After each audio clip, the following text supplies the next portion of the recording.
Good evening વિદ્યાર્થી મિત્રો, મારું નામ નિસર્ગ છે અને આજે આપણે કન્વેક્શન કરંટ થિયરી વિશે ચર્ચા કરવાની છે. અગાઉના લેક્ચરમાં આપણે ખંડ પ્રવહન સિદ્ધાંતની ચર્ચા કરી હતી. તેની અંદર એલ્ફ્રેડ વેગનરે જણાવ્યું હતું કે જેટલો પણ ભૂમિ વિસ્તાર છે બધો ભૂમિ વિસ્તાર એકબીજા સાથે જોડેલો હતો. સમય જતાં તેની અંદર વિખંડન થાય છે અને તે અલગ અલગ જગ્યા પર વહન કરવાની શરૂઆત કરે છે. તેમણે જે કારણો દર્શાવ્યા હતા કે જે કારણથી આ ખંડોમાં વહન અને વિખંડનની પ્રક્રિયા થઈ છે તેમાં ઘણી બધી ખામીઓ આપણને જોવા મળે છે. પરંતુ એલ્ફ્રેડ વેગનરના જે પુરાવા છે તેના ઉપરથી આપણને ખ્યાલ આવે છે આ બધા જ ભૂમિ વિસ્તારો એકબીજા સાથે જોડેલા હશે, પરંતુ તેમની જે વિખંડન અને વહન થવાની જે ક્રિયા છે તેને નકારી કાઢવામાં આવી છે. હવે આપણે ચર્ચા કરીશું કન્વેક્શન કરંટ થિયરી, જે આર્થર હોમ્સ દ્વારા પ્રસ્તુત કરવામાં આવી છે. કન્વેક્શન કરંટ થિયરીને સમજવા માટે આપણે સૌ પ્રથમ અહીંયા જે ઠંડુ પાણી છે અને ગરમ પાણી છે તેની અંદર અણુ કેવી રીતે ગોઠવેલા છે એના વિશે સૌ પ્રથમ આપણે સમજવાનો પ્રયત્ન કરીશું. અહીંયા જે પહેલું ગ્લાસ છે તેની અંદર ગરમ પાણી રહેલું છે અને જે બીજા નંબરનું ગ્લાસ છે તેમાં ઠંડુ પાણી છે. આ જે ઠંડુ પાણી છે તેની અંદર આપણે જોઈ શકીએ છીએ કે જે અણુ રહેલા છે એ બધા એકબીજાનાથી નજીક રહેલા છે. જ્યારે આ ઠંડા પાણીને આપણે ગરમ કરીશું ત્યારે આ જે અણુ છે પાણીની અંદર તે ઉર્જા અનુભવ કરે છે અને જેના કારણે તે થોડા અંતરથી ગોઠવાઈ જાય છે. અહીંયા જે ગરમ પાણી છે અહીંયા આપણે જોઈ શકીએ છીએ કે જે અણુ છે એ ઠંડા પાણીના પ્રમાણમાં થોડું વધુ અંતરથી ગોઠવાયેલા જોવા મળે છે, જેના કારણે ગરમ પાણીની જે ઘનતા છે તે ઓછી રહેલી છે અને જે ઠંડા પાણીની ઘનતા છે એના જે અણુ નજીક હોવાના કારણે એની ઘનતા વધુ જોવા મળે છે.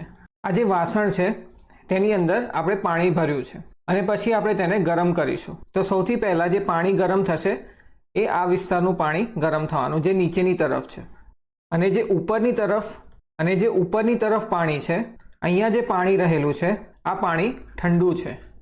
હવે જે ગરમ પાણી હોય છે એની ઘનતા કેવી છે તો કે ઓછી છે અને ઠંડા પાણીની ઘનતા કેવી છે તો કે વધારે છે.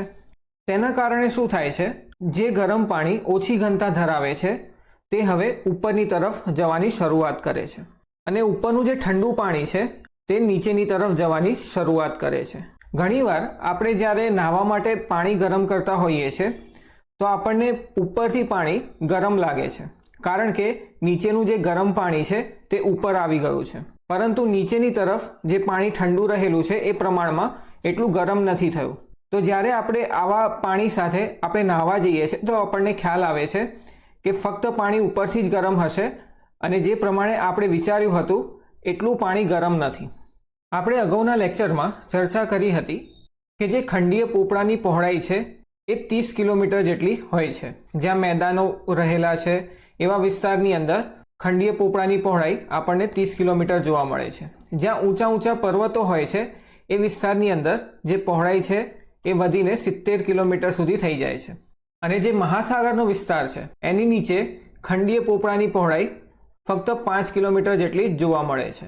મહાસાગરીય પોપડાની અંદરથી આપણને બસાલ્ટિક ખડકો પ્રાપ્ત થાય છે અને ખંડીય પોપડાની અંદરથી આપણને ગ્રેનાઇટની ખડકો પ્રાપ્ત થાય છે. આના વિશે આપણે અગાઉ ચર્ચા કરેલી છે.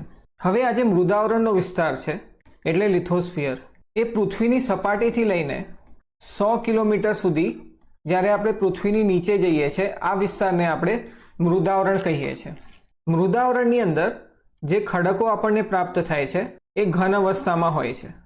મૃદાવરણથી નીચે દુર્બળ મંડળનો વિસ્તાર છે એટલે એસ્થેનોસ્ફિયર. દુર્બળ મંડળનો વિસ્તાર 100 કિલોમીટરથી લઈને 400 કિલોમીટરનો વિસ્તાર છે. અહીંયા જે ખડકો છે એ ઘન અવસ્થામાં નથી, પરંતુ અર્ધઘન અથવા અર્ધ તરલ પણ કહી શકીએ, કારણ કે જે રેડિયો એક્ટિવ મટીરિયલ છે યુરેનિયમ, થોરિયમ, આ જે ખડકો છે તેને અર્ધઘન અવસ્થા અથવા અર્ધ તરલ અવસ્થાની અંદર તે ફેરવી દે છે. તો જે મૃદાવરણનો જે વિસ્તાર છે એ સંપૂર્ણપણે ઘન અવસ્થામાં રહેલો વિસ્તાર છે અને જે ખડકો છે એ પણ ઘન અવસ્થામાં જોવા મળે છે. જ્યારે દુર્બળ મંડળનો જે વિસ્તાર છે તેની અંદર ખડકો આપણને અર્ધઘન અવસ્થામાં અને અર્ધ તરલ અવસ્થામાં જોવા મળે છે. આ દુર્બળ મંડળ જે વિસ્તાર છે તેની અંદર મેગ્મા ચેમ્બર રહેલો છે. જ્યારે પણ પૃથ્વી ઉપર લાવા બહાર આવે છે ત્યારે આ દુર્બળ મંડળની અંદરથી લાવા બહાર આવતો જોવા મળે છે. સમજો કે આ જે વિસ્તાર રહેલો છે એ છે મૃદાવરણનો વિસ્તાર એટલે લિથોસ્ફિયર. મૃદાવરણની નીચે 100 કિલોમીટરથી લઈને 400 કિલોમીટરનો જે વિસ્તાર છે એને આપણે દુર્બળ મંડળ કહ્યો છે.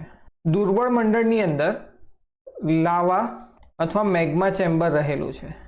જેમ આપણે પૃથ્વીની અંદર નીચેની તરફ જઈએ છીએ એમ પૃથ્વીનું તાપમાન વધતું જાય છે.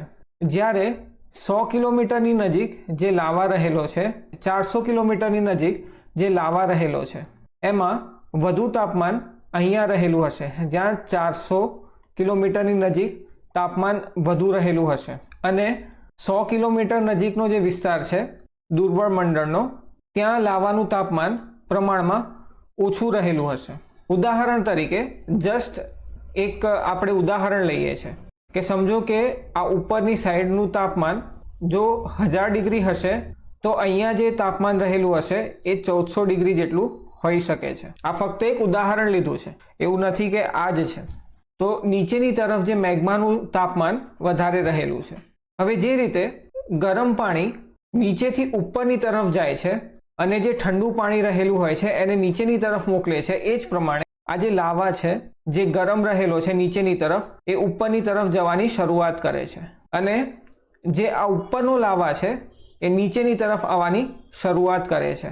અહીંયા આપણે જોઈ શકીએ છીએ જે ગરમ લાવા ઉપરની તરફ ગયો છે અને ઉપરનો લાવા નીચેની તરફ આવ્યો છે. તો આવી રીતે કંઈક આપણે ગોળ સર્કલ જેવું બની ગયું છે, જેને આપણે કન્વેક્શન સેલ કહીએ છીએ. હવે આ જે વિસ્તાર છે આ મૃદાવરણ છે એટલે લિથોસ્ફિયર, અને જેને આપણે પૃથ્વીની પ્લેટ પણ કહી શકીએ. આ જે શબ્દ છે પ્લેટ એ તમે ઘણી વખત ભૂકંપ આવતો હશે ત્યારે તમે સાંભળતા હશો. આ જે મૃદાવરણ છે એને જ આપણે પ્લેટ લિથોસ્ફિયર કહીએ છીએ. તેની નીચે દુર્બળ મંડળના વિસ્તારમાં આપણને કન્વેક્શન સેલનું નિર્માણ થતું જોવા મળે છે. આ જે બંને કન્વેક્શન સેલ છે, આ એક અને આ બંને, અહીંયા આપણે જોઈ શકીએ છીએ કે કન્વેક્શન સેલ જે લાવાથી બનેલા છે તેની અંદર આ લાવા ઉપરની તરફ જઈ રહ્યો છે, પછી તે મૃદાવરણની નજીક આવે છે અને પછી તે ડાબી તરફ અને જમણી તરફ વળી જાય છે. જ્યારે આ ડાબી તરફ અને જમણી તરફ વળે છે તે સમય પર આ વિસ્તાર ઘર્ષણ અનુભવ કરે છે અને જ્યારે મૃદાવરણના વિસ્તારની અંદર ઘર્ષણ થાય છે નીચે રહેલા કન્વેક્શન સેલના કારણે, તે સમય પર આ જે પહેલા નંબરનો કન્વેક્શન સેલ છે એ ડાબી તરફ આગળ વધી રહ્યો છે, જેની સાથે સાથે આ જે મૃદાવરણ છે ઘર્ષણના કારણે એ ડાબી તરફ આગળ વધવાનું શરૂ કરે છે. અને આ જે બીજા નંબરનો કન્વેક્શન સેલ છે એ જમણી તરફ આગળ વધી રહ્યો છે. એની સાથે સાથે ઘર્ષણ થવાના કારણે મૃદાવરણને તે જમણી તરફ ખેંચવાની શરૂઆત કરે છે. સતત આ પ્રક્રિયા ચાલતી રહે છે, જેના કારણે આ જે મૃદાવરણનો વિસ્તાર છે તેમાં ધીરે ધીરે તિરાડો પડવાની શરૂઆત થઈ જાય છે અને પછી સમય જતાં આ જે મૃદાવરણનો વિસ્તાર છે એ તૂટી જાય છે. એટલે આપણી પૃથ્વીની જે પ્લેટ છે એ તૂટી જાય છે. જ્યારે આ પ્લેટ તૂટી જાય છે તે સમય પર જે કન્વેક્શન સેલની અંદર જે લાવા રહેલો છે એ બહાર આવે છે અને જ્યારે આ પ્લેટ તૂટી જાય છે ત્યારે આપણને ભૂકંપનો પણ અનુભવ થાય છે. જ્યારે આવી પરિસ્થિતિઓ સર્જાય છે ત્યારે આપણે તેને અપસારી સીમા કહીએ છીએ, એટલે ડાયવર્જન્ટ પ્લેટ. મહાસાગરીય પોપડાની પહોળાઈ ફક્ત 5 કિલોમીટર જ રહેલી છે, જેના કારણે આ જે કન્વેક્શન સેલ તેની નીચે જે રહેલા હોય છે તે આરામથી આ જે પોપડાનો વિસ્તાર છે, જે મહાસાગરીય પોપડો રહેલો છે, એને આરામથી તોડી દે છે. જ્યારે હિમાલય જેવા વિસ્તારની અંદર જ્યાં માઉન્ટ એવરેસ્ટ રહેલો છે એ વિસ્તારની અંદર, જેમ કે આ માઉન્ટ એવરેસ્ટ છે, માઉન્ટ એવરેસ્ટની નીચે 70 કિલોમીટર સુધી પોપડો રહેલો છે. તો એની નીચે જે કન્વેક્શન સેલ જેની પાસે મેગ્મા રહેલા છે એને ઉપર આવવું લગભગ અશક્ય જેવું છે. હિમાલયની અંદર જ્વાળામુખીય ક્રિયા થવાની કોઈ શક્યતા દર્શાવવામાં આવી નથી. જ્યારે દરિયાની અંદર પોપડાની પહોળાઈ ઓછી હોવાના કારણે જ્વાળામુખી ક્રિયાઓ આપણને જોવા મળે છે. તમે અહીંયા જોઈ શકો છો કે જે લાવા છે તે ઉપરની તરફ જઈ રહ્યો છે અને પછી પૃથ્વીની પ્લેટની નજીક તે તેની ડાબી તરફ અને જમણી તરફ આ જે લાવા છે તે આગળ વધતો જોવા મળે છે, જેના કારણે પૃથ્વી ઉપર આ જે વિસ્તાર છે ત્યાં ઘર્ષણનો અનુભવ થાય છે અને આ જે પ્લેટ છે એ તેની ડાબી તરફ અને જમણી તરફ ખેંચાવાનું શરૂ કરે છે, જેના કારણે આ જે વિસ્તાર રહેલો છે એ વિસ્તારની અંદર તિરાડોનું નિર્માણ થાય છે અને પછી તે તૂટવાની શરૂઆત થાય છે. પૃથ્વી ઉપર બે પ્રકારની પ્લેટ જોવા મળે છે.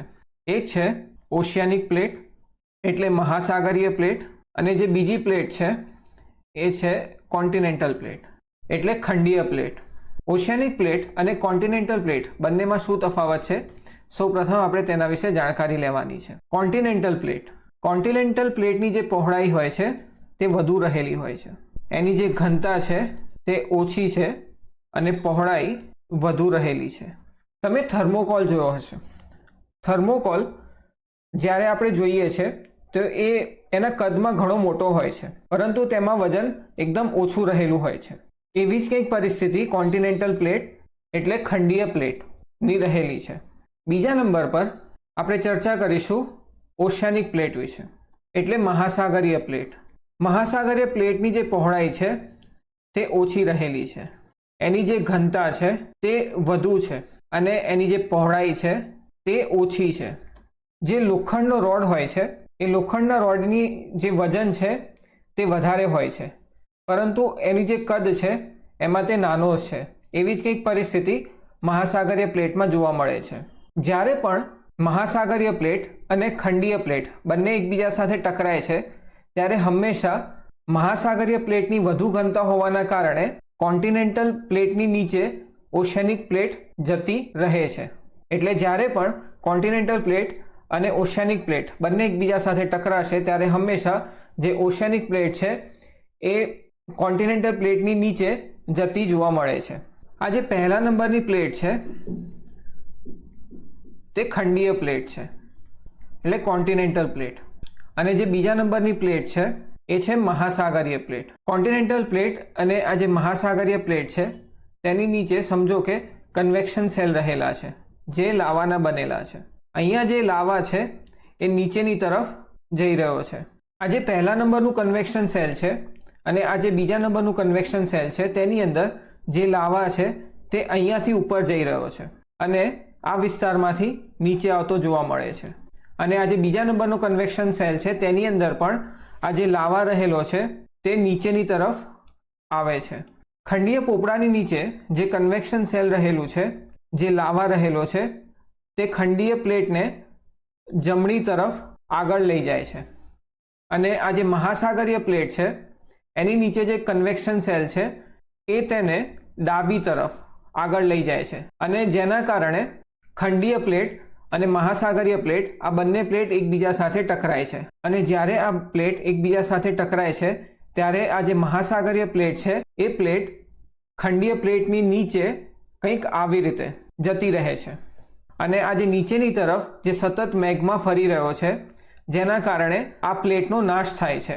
આ જે પહેલા નંબરની પ્લેટ એ ખંડીય પ્લેટ છે અને આ જે બીજા નંબરની પ્લેટ છે એ છે મહાસાગરીય પ્લેટ. જ્યારે પણ ખંડીય પ્લેટ સાથે મહાસાગરીય પ્લેટ ટકરાય છે ત્યારે આ મહાસાગરીય પ્લેટ નીચેની તરફ જતી રહે છે, અને આ જે નીચેની તરફ પ્લેટ જાય છે મહાસાગરીય પ્લેટ એનો નાશ થાય છે, અને તેના કારણે આવી રીતે પર્વતનું નિર્માણ થાય છે જેમાંથી લાવા બહાર નીકળે છે.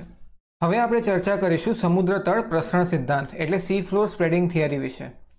સમુદ્ર તળ પ્રસરણ સિદ્ધાંત હેરી હેસ દ્વારા પ્રસ્તુત કરવામાં આવ્યો છે. હેરી હેસ યુએસ નેવીમાં કામ કરતા હતા અને તેમણે જીઓલોજિસ્ટ પણ હતા. તેમણે બીજા વિશ્વયુદ્ધની અંદર ભાગ પણ લીધો હતો. બીજા વિશ્વયુદ્ધ 1939 થી લઈને 1945નો જે સમયગાળો છે તેમાં બીજું વિશ્વયુદ્ધ અલાઇઝ પાવર અને એક્સિસ પાવર વચ્ચે થયું હતું. અલાઇઝ પાવરની અંદર બ્રિટેન, યુએસએ અને ફ્રાન્સ જેવા દેશો રહેલા હતા, અને એક્સિસ પાવરમાં જાપાન, જર્મની, ઇટલી જેવા દેશો રહેલા હતા. બીજા વિશ્વયુદ્ધ દરમિયાન નવી ટેકનોલોજીનો ઉદ્ભવ થાય છે. તેમાંથી એક જે ટેકનોલોજી છે એ છે સોનાર ટેકનોલોજી. જ્યારે મહાસાગરની અંદર આવી રીતે નાવ તરતી હોય છે અને તેની આસપાસ કોઈ દુશ્મન સબમરીન રહેલી હોય છે તો સોનાર ટેકનોલોજી જે તરંગો છે તે દરિયાની અંદર મોકલે છે, અને જો આસપાસની અંદર અથવા તેની નીચે કોઈ સબમરીન રહેલી હોય તો તેની જાણકારી આ શિપને પહોંચાડે છે. જ્યારે બીજું વિશ્વયુદ્ધ પૂર્ણ થઈ જાય છે તેના પછી આ સોનાર ટેકનોલોજીનો ઉપયોગ કરીને હેરી હેસ પ્રયત્ન કરે છે કે દરિયાના પાણીની નીચે શું રહેલું હશે એના વિશે તેમણે જાણકારી મેળવવાનો પ્રયત્ન કરે છે. જ્યારે તેમણે તે શોધવાનો પ્રયત્ન કરતા હોય છે કે દરિયાના પાણીની નીચે શું રહેલું છે, તો ત્યારે તેમને માહિતી મળે છે કે જેમ કે આ સમજી લો કે દરિયાનો નીચેનો વિસ્તાર છે જ્યાં જમીન રહેલી છે અને ત્યાં રિજીસનું નિર્માણ થયું છે. હવે આ જે રિજીસ છે તે 1 થી 1.5 કિલોમીટરની ઊંચાઈ ધરાવે છે અને આ જે રિજીસ છે તે દરિયાની વચ્ચે જોવા મળે છે, જેના કારણે આનું નામ આપવામાં આવ્યું મિડ ઓશન રિજીસ.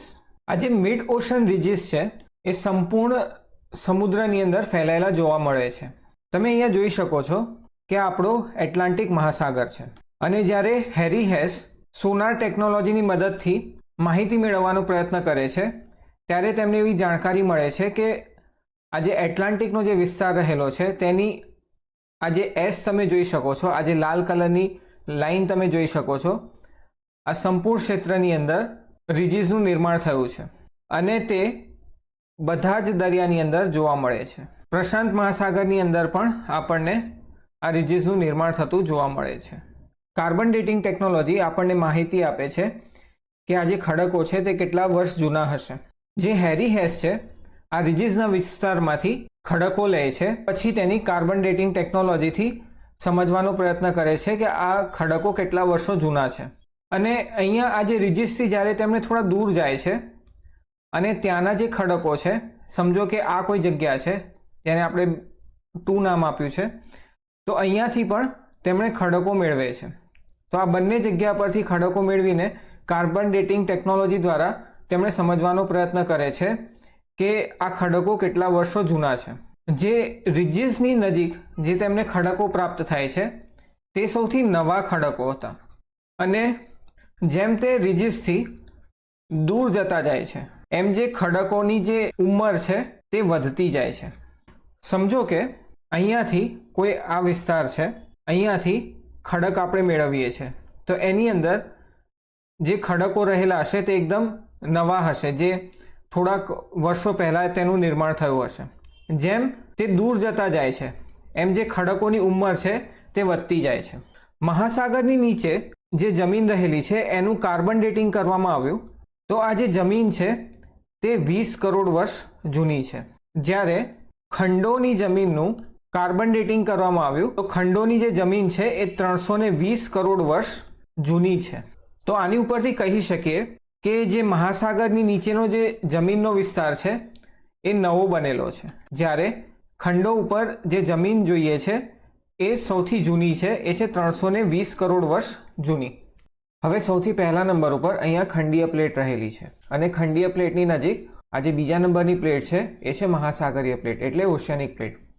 શરૂઆતના સમયમાં આ જે ઓશિયાનિક પ્લેટ હશે તે એકબીજા સાથે જોડેલી હશે અને તેની નીચે આ પ્રમાણે કન્વેક્શન સેલ ચાલી રહ્યા છે. તમે જોઈ શકો છો કે આ જે કન્વેક્શન સેલ છે તેની અંદર લાવા છે તે ઉપરની તરફ જઈ રહ્યો છે. એટલે આ કઈ સીમાનું નિર્માણ કરશે કે જે લાવા ઉપરની તરફ જાય છે, અપસારી સીમાનું નિર્માણ કરે છે, જેમાં જે લાવા છે એ સતત ઉપરની તરફ જતો જોવા મળે છે અને પછી તે ડાબી તરફ અને જમણી તરફ આગળ વધે છે. તેના કારણે આ જે કન્વેક્શન સેલ રહ્યો છે તેના કારણે આ વિસ્તારની અંદર ઘર્ષણ અનુભવ થાય છે પ્લેટની સાથે અને પછી તેમાં તિરાડ પડે છે અને તે તૂટી જાય છે. હવે જ્યારે આ તિરાડ આવી રીતે તૂટી જાય છે તો એમાંથી જે લાવા છે એ બહાર નીકળે છે આ તિરાડમાંથી અને તિરાડની અંદર જે લાવા બહાર નીકળે છે તેમાંથી રીજનું નિર્માણ થાય છે. જે દરિયાનું પાણી છે તે એકદમ ઠંડુ રહેલું છે, જેના કારણે આ જે લાવા જે આ તૂટેલા વિસ્તારમાંથી બહાર નીકળ્યો છે એ તરત જ તેને ઠંડો કરી દે છે. 1000 કે 1200 વર્ષ પછી, આ કોઈ એક્ઝેક્ટ ટાઈમ નથી કે 1000 કે 1200 વર્ષમાં જ, કોઈ પણ ટાઈમ હોઈ શકે, આ જે 1000-1200 વર્ષ છે તેમાં ફરીથી આ જે લાવા છે એ ઉપરની તરફ નીકળે છે અને તે નવી રીજનું નિર્માણ કરે છે. હવે આપણે આ જે નવી રીજ છે એને આપણે લાલ રંગથી દર્શાવીએ છીએ. આ જે નવી રીજનું નિર્માણ થયું છે એની જે જૂની રીજ રહેલી છે જે આપણે સફેદ રંગમાં બનાવી હતી તે હવે તેની ડાબે અને જમણે કંઈક આ પ્રમાણે ગોઠવાઈ જાય છે. ફરીથી 1000-1200 વર્ષ પછી ફરીથી આ જે લાવા છે તે આ તિરાડમાંથી બહાર નીકળે છે જેમાંથી આ જે લાલ રંગની જે આપણે રીજ બનાવી છે એને ફરીથી તે તોડી દે છે અને આ જે લીલા રંગની રીજ છે આ નવી રીજ છે.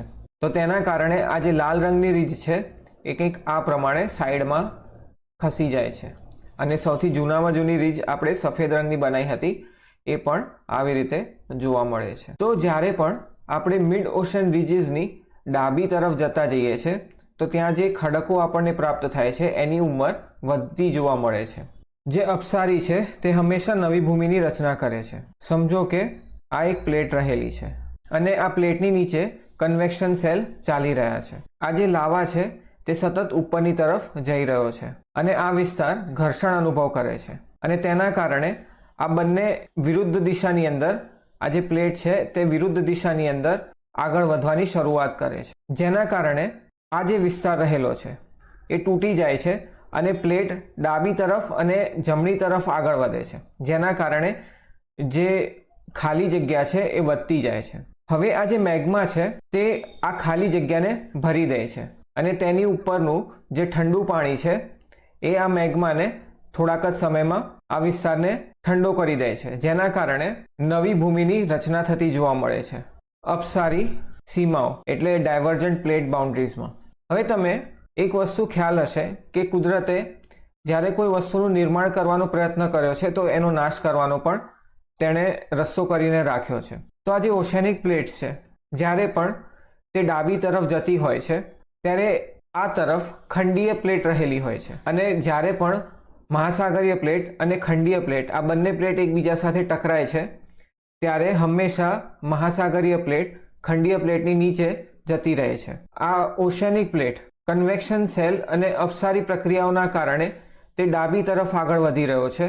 તો એ જગ્યા પર ખંડીય પ્લેટ પણ રહેલી છે. સમજો કે આપણી ખંડીય પ્લેટ છે અને આ જે વિસ્તાર છે અહીંયા ક્યાંક આપણી મહાસાગરીય પ્લેટ છે જે સતત ડાબી તરફ આગળ વધી રહી છે. ખંડીય પ્લેટ એની જગ્યા પર સ્થિર છે, પરંતુ અપસારી પ્રક્રિયાઓના કારણે આ જે મહાસાગરીય પ્લેટ છે તે ડાબી તરફ આગળ વધી રહી છે, જેના કારણે જ્યારે પણ ખંડીય પ્લેટ મહાસાગરીય પ્લેટ સાથે ટકરાય છે ત્યારે મહાસાગરીય પ્લેટ એ ખંડીય પ્લેટની નીચે જતી રહે છે અને આ વિસ્તાર જે મહાસાગરીય પ્લેટ જે ખંડીય પ્લેટની નીચે ગયો છે તે નીચે મેગ્માના કારણે આ વિસ્તાર નાશ પામે છે મહાસાગરીય પ્લેટનો. તો આ જ કારણથી જે મહાસાગરની અંદર જે જમીનો રહેલી છે તે સતત એનું નવું નિર્માણ થતું રહે છે અને તે નાશ પણ થતી રહે છે. તો જેના કારણે મહાસાગરીય પ્લેટની જે એની ઉંમર 20 કરોડ વર્ષ છે, જ્યારે ખંડીય પ્લેટ 320 કરોડ વર્ષ જૂની રહેલી છે. ખંડીય પ્લેટ અને મહાસાગરીય પ્લેટ એટલે ઓશિયાનિક પ્લેટ જ્યારે બંને એકબીજા સાથે ટકરાય છે, આ છે આપણી મહાસાગરીય પ્લેટ. તો આ જે મહાસાગરીય પ્લેટ છે એ નીચેની તરફ જઈ રહી છે અને જ્યારે મહાસાગરીય પ્લેટ નીચેની તરફ જાય છે ત્યારે સામેની તરફ જે ખંડીય પ્લેટ રહેલી છે તેને ઘસારો પહોંચાડે છે અને જેના કારણે ટ્રેન્ચનું નિર્માણ થાય છે. હવે ટ્રેન્ચ કેવા લાગે છે? તો હવે આ જે ટ્રેન્ચ છે એ કંઈક આવી લાગે છે. જ્યારે મહાસાગરીય પ્લેટ ખંડીય પ્લેટ સાથે ટકરાય છે તો તેના કારણે આ જે ખંડીય પ્લેટ છે તેમાં ઘસારો પહોંચાડે છે અને આવી રીતે ટ્રેન્ચનું નિર્માણ થતું જોવા મળે છે. હવે દરિયાની અંદર જે પાણી રહેલું છે તે ખારું કેમ જોવા મળે છે? તો દરિયાની નીચે જે જમીન છે તેમાં ઘણી બધી તિરાડો રહેલી છે અને આ તિરાડોની અંદરથી જ્યારે આ પાણી અંદરની તરફ જાય છે ઓછા અંતરે મેગ્મા રહેલો હોય છે. આ જે મેગ્મા છે જ્યારે આ પાણી મેગ્માના સંપર્કમાં આવે છે ત્યારે ઓક્સિજન, મેગ્નેશિયમ અને સલ્ફેટ જેવા જે તત્વો પહેલેથી પાણીમાં રહેલા હતા તેનો નાશ પામે છે અને તેની જગ્યા પર મેગ્માની અંદર રહેલા આયર્ન, ઝિંક અને કોપર ભળી જાય છે. પછી આ જે પાણી છે મેગ્માની નજીક પહોંચે છે તે સમય પર પાણી ગરમ થઈ જાય છે અને તે ઉપરની તરફ જવાની શરૂઆત કરે છે. દરિયાની અંદર આવી રીતે થર્મલ વેન્ટ બનેલા હોય છે. આ થર્મલ વેન્ટ, આ જે બીજા નંબરનું ચિત્ર છે આ થર્મલ વેન્ટનું છે. આ થર્મલ વેન્ટની અંદરથી આ બ્લેક કલરનું જે નીકળી રહ્યું છે એ પાણી છે. તો જ્યારે આયરન, ઝિંક અને કોપર ભળી જાય છે તેના કારણે દરિયાનું જે પાણી છે તે આપણને ખારું લાગે છે. હવે આપણે સી ફ્લોર સ્પ્રેડિંગ થિયરીમાં આપણે પેલિયોમેગ્નેટિઝમ વિશે ચર્ચા કરવાની બાકી રહી ગઈ છે, તો એની ચર્ચા આપણે નેક્સ્ટ લેક્ચરમાં કરીશું.